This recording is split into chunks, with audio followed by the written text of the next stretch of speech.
সাফল্য সিঁড়ি বেয়ে ওঠা এতটাও সহজ না, আবার এতটাও কঠিন না। আপনি যদি ঠিকভাবে উঠতে জানেন তাহলে দেখবেন খুব সহজেই উঠতে পারবেন। আর এখানে ওঠার সময় অনেকেই আপনাকে পিছন থেকে টেনে ধরবে, তারপর আপনি পা পিছলে পড়েও যেতে পারেন। তারপরেও আপনাকে হাল ছাড়লে চলবে না, আপনার মনটাকে শক্ত করে আপনাকে ধৈর্য ধরে সামনের দিকে আগাতে হবে। দেখবেন ইনশাআল্লাহ আপনার জয় হবেই হবে। আসসালামু আলাইকুম, সবাই কেমন আছেন? আশা করি অনেক ভালো আছেন। আমিও আল্লাহর রহমতে অনেক ভালো আছি। তো আজকের ভিডিওটা দুপুর থেকে শুরু করলাম, দুপুরে রান্নাবান্না দিয়েই। আর এটা আজকের ভিডিও না, কয়েকদিন আগের ভিডিও। আজকে কোনো রকমের ভিডিও বানাতে পারিনি, মনটা অনেক খারাপ। ওই যে কয়েকদিন ধরে বৃষ্টি হচ্ছে না, সেই বৃষ্টির কারণে আমার রান্নাঘরটা একদম পুরো ভিজে গেছে, আর ওইভাবে ভিডিও করতে ইচ্ছা করেনি। তো যাই হোক, আগে একটা ভিডিও ছিল, তো ভাবলাম আজকে এডিট করে আপনাদের সঙ্গে শেয়ার করি। তো আজকে রান্নাবান্না করি, আর আমি একটা আপুর কথা শেয়ার করব আপনাদের সঙ্গে। অনেক কথাই তো প্রতিদিন শেয়ার করি, তো ভাবলাম যে ওই আপুটার কথাই আজকে আপনাদের সঙ্গে একটু শেয়ার করি। আপুটার জীবনে অনেক কষ্ট, অনেক দুঃখ আমার সঙ্গে শেয়ার করেছে, আমার সঙ্গে গল্প করেছে। প্রায় 3-4 মাস আগে ওই আপুটার সঙ্গে আমার সঙ্গে পরিচয় হয়। আমার মেসেঞ্জারে সে নক করেছিল, আমাকে বলেছিল যে আপু আপনার সঙ্গে একটু কথা বলতে চাই, আপনি যদি কিছু না মনে করেন তাহলে আমার সঙ্গে একটু কথা বলিয়েন। তো যাই হোক, আমি কি মনে করে যেন তার সাথে আমি কথা বললাম। তো আমি রিপ্লাই দেওয়াতে সে অনেক খুশি।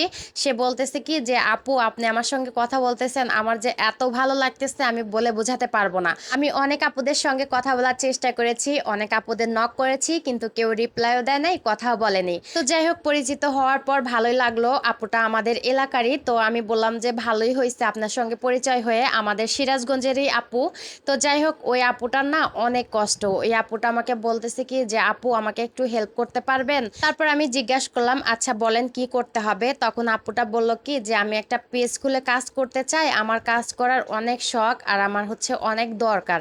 তো তখন আপুর জীবনের কাহিনী বলল। আপুটা না একটা হিন্দুর মেয়ে, তো হিন্দুর মেয়ে একটা মুসলমানের সঙ্গে বিয়ে করেছে। আপুটা ভালোবেসে বিয়ে করেছে, প্রায় 14-15 বছর ধরে তাদের বিয়ে হয়েছে, আর এখন 2টা ছেলেও আছে তাদের সংসারে।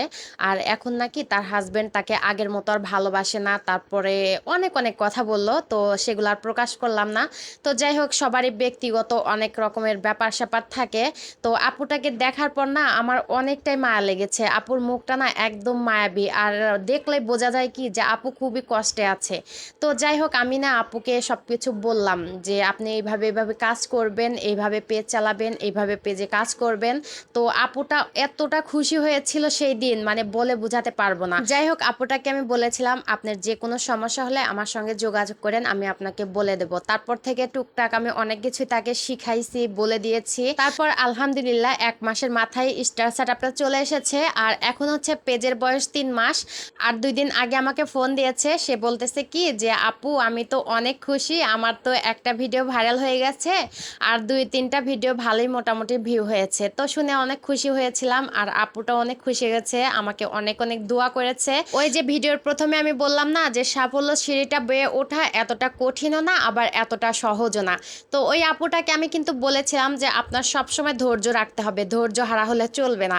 ধৈর্য যত ধরবেন দেখবেন আপনার সফলতা তাড়াতাড়ি কিন্তু আসবে। ওই আপুটা আমাকে তখন বলেছিল কি যে আপু ধৈর্য আমার প্রচুর আছে, আমার বিয়ের পর থেকে আমার বাবা মা কারোর সঙ্গে আমার কোনো যোগাযোগ নাই। আজ 13 বছর 14 বছর ধরে বিয়ে হয়েছে আমার, আর এখনো কিন্তু তার বাবা মা কিন্তু তার খোঁজ খবর কোনোভাবেই নেয় নাই। আর তাদের ধর্মের মধ্যে নাকি এরকম হয় যে মেয়ে এরকম করলে তার নাকি খোঁজ খবর নেয় না, তার সাথে যোগাযোগও রাখে না। তাহলে বোঝেন যে তার কতটা কষ্ট হয়। এদিকে বাবা মা সবকিছু ছেড়ে রেখে স্বামীর হাত ধরে চলে এসেছে, আর আপুটা কিন্তু মুসলমান হয়ে গেছে। আর ওইটা শুনে আমার অনেক বেশি ভালো লেগেছে। আপুর জন্য সবাই অনেক বেশি দোয়া করবেন, আপু যেন তাড়াতাড়ি রিল সেটআপটা পেয়ে যায়, আপুর বাচ্চাদের নিয়ে যেন সুখে থাকে। সবাই অনেক বেশি দোয়া করবেন, আমিও সবসময় আপুর জন্য দোয়া করি। আর আমি যতটুকু পারি আমি সবসময় আপুকে বলার চেষ্টা করি সবকিছু শিখিয়ে দেওয়ার জন্য। যাই হোক, কথা বলতে বলতে আমি কিন্তু রান্না বান্না সব করে নিয়েছি। ওইদিকে কিন্তু নদীর মাছ দিয়ে আমি তরকারি রান্না করেছি, আলু বেগুন দিয়ে। আর এই মাছগুলো গত 2 দিন আগে ভিডিওতে দেখাইছিলাম, আপনাদের ভাইয়া নিয়ে এসেছিল।